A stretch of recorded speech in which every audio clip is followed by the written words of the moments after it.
Estamos en comunicación telefónica con el licenciado Daniel Arroyo. Él es diputado nacional, presidente de la Comisión de Discapacidad en la Cámara Baja de nuestra nación argentina, el hombre y legislador, es funcionario nacional, el hombre que ha impulsado justamente la Ley Nacional de Discapacidad, que una vez aprobada, es rechazada y vetada por Milei, vuelta a aprobar por el Congreso de la Nación. Decíamos, bueno, finalmente la República ha impuesto el juego institucional y va a permitir que esta ley pueda aplicarse, pero después el Poder Ejecutivo decidió, en una interpretación un poco antojadiza me parece, decir que le diga al Congreso de la Nación de dónde va a sacar los fondos para la aplicación de la ley, cosa que yo no recuerdo que haya pasado al menos en los últimos 43 años de democracia, 42 años de democracia en nuestro país.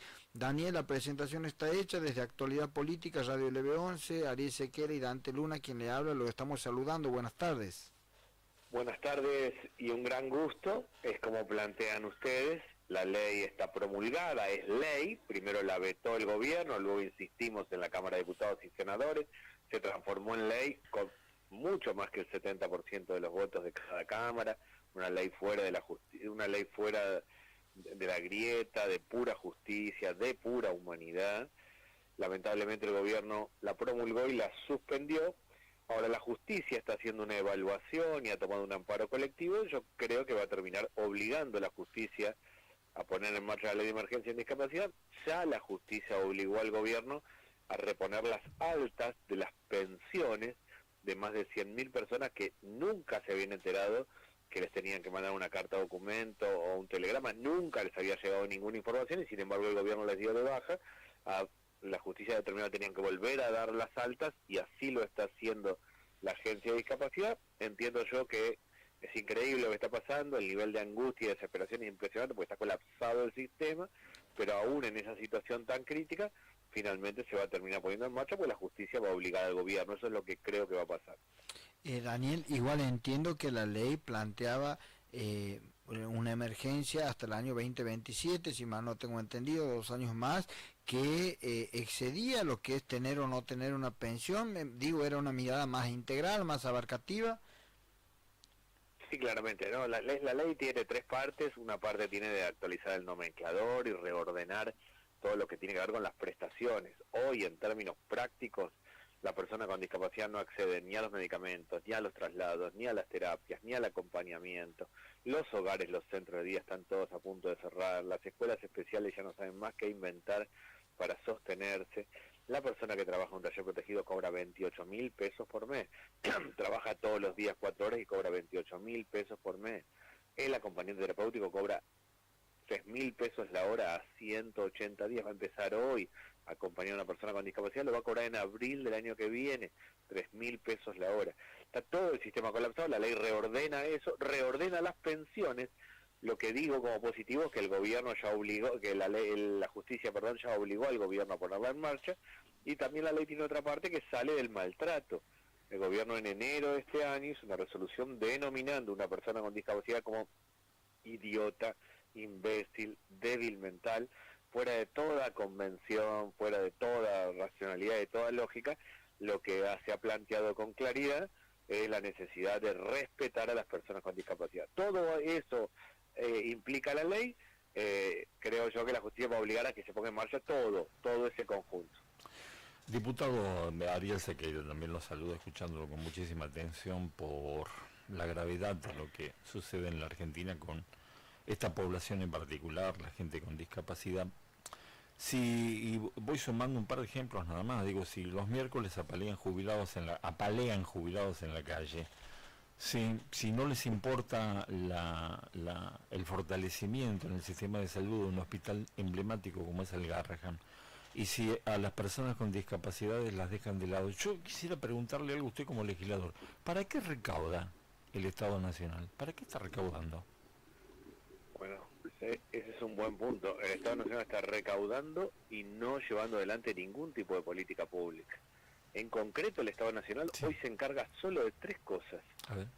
Lo que hace es maneja las variables macroeconómicas, las relaciones internacionales y cuida la propiedad privada. Punto. Nada más. No encara ninguna política en discapacidad, en salud, en educación, en políticas sociales, en trabajo, en vivienda, en nada.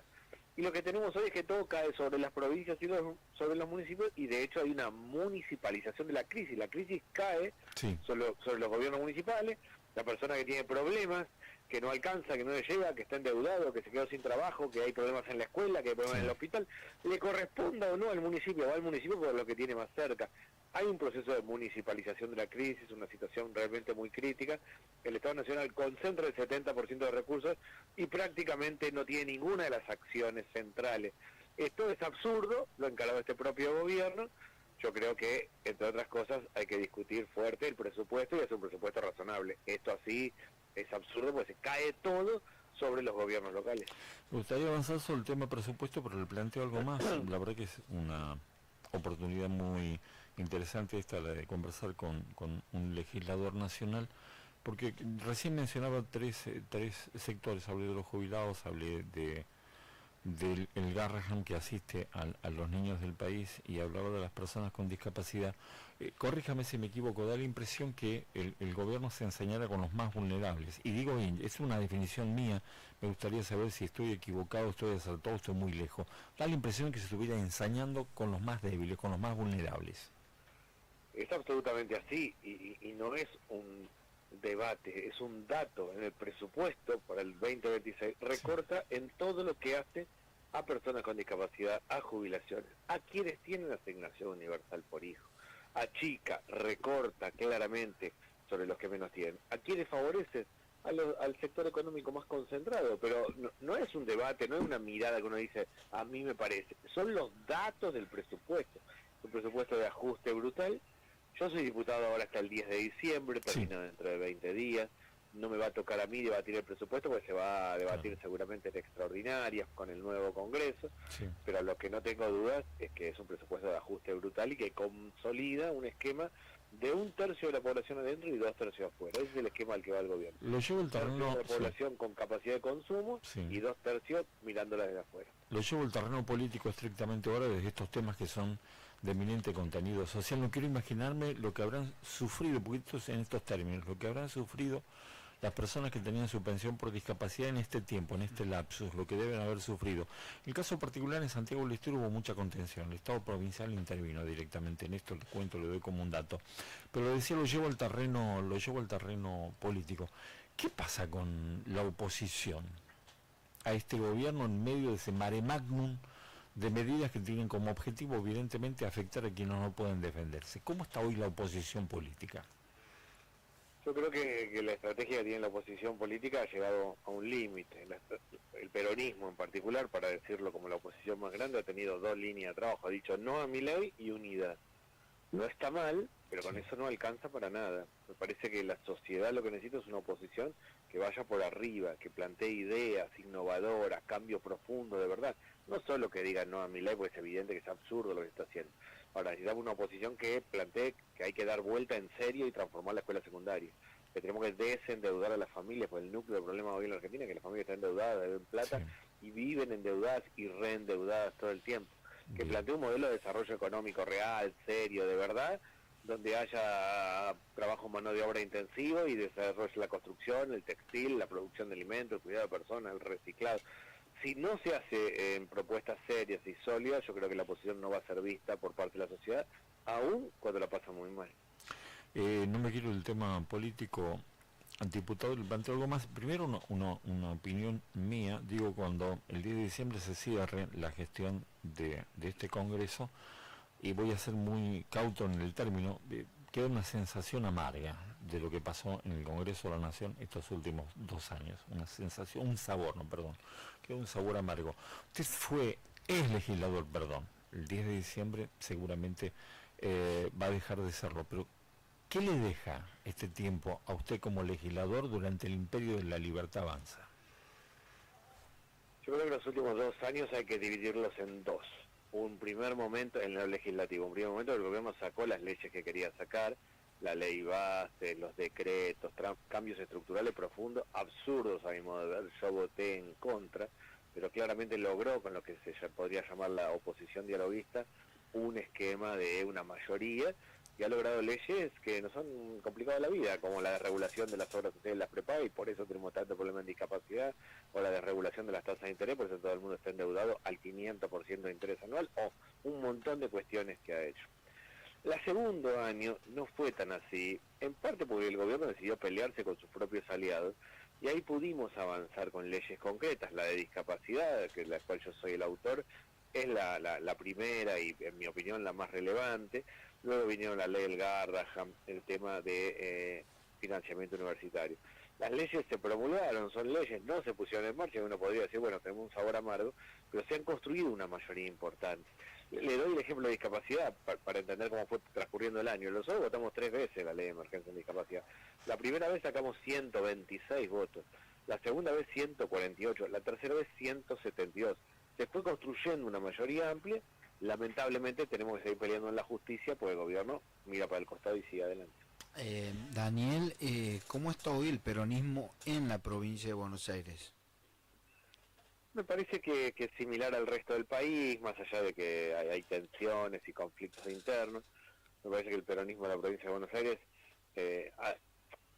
no puede seguir siendo solo no a Milei. Eso está claro, que hay que hacer oposición es evidente. Yo tengo la peor opinión sobre el gobierno y para dónde va. Ahora, si no le habla a los jóvenes y propone cosas concretas, si el peronismo no le habla a la vida cotidiana, a los que están endeudados, a los que no tienen vivienda, a los que lo pelean todos los días, al que se levanta a las 5 de la mañana para tomar un colectivo a laburar, si no le habla a la vida cotidiana, no va a ser alternativa. Creo que ahí está el problema central, más allá de las tensiones políticas, que muchas veces el peronismo se habla a sí mismo y no a la vida cotidiana. Hay una construcción necesariamente de una propuesta electoral y política que exceda también al Partido Justicialista, y lo digo porque, Daniel, quiero ponerle nombre a esto. Y tenemos gobernadores. Hoy en Santiago del Estero, le aviso, hay una reunión del Norte Grande. Usted no debe desconocer que los gobernadores de la región vienen trabajando y mucho, creo que en un ámbito institucional bastante importante, para quien lo quiera ver, respecto a lograr posicionar a las provincias como alternativas. No hablo de políticas, sino hablo de políticas públicas, ¿no? De generar lugares para que puedan llegar el comercio, hacer acuerdos culturales, hablar del corredor bioceánico. Digo, gobernadores que no están dentro del peronismo también pueden ser parte de una alternativa para una propuesta opositora. Para mí deben ser parte de una alternativa, y así como el esquema del Norte Grande, hay que pensar una reconstrucción de abajo hacia arriba de la Argentina. La Argentina se reconstruye de abajo hacia arriba con cada una de las regiones. El Norte Grande es distinto a Cuyo, muy diferente a la Patagonia, muy diferente a lo que pasa en el centro del país. El conurbano y la ciudad de Buenos Aires es un puntito en el mapa. Uno agarra un mapa y ese es el 1%, pero ahí vive más de un tercio de la población del país. Son realidades distintas.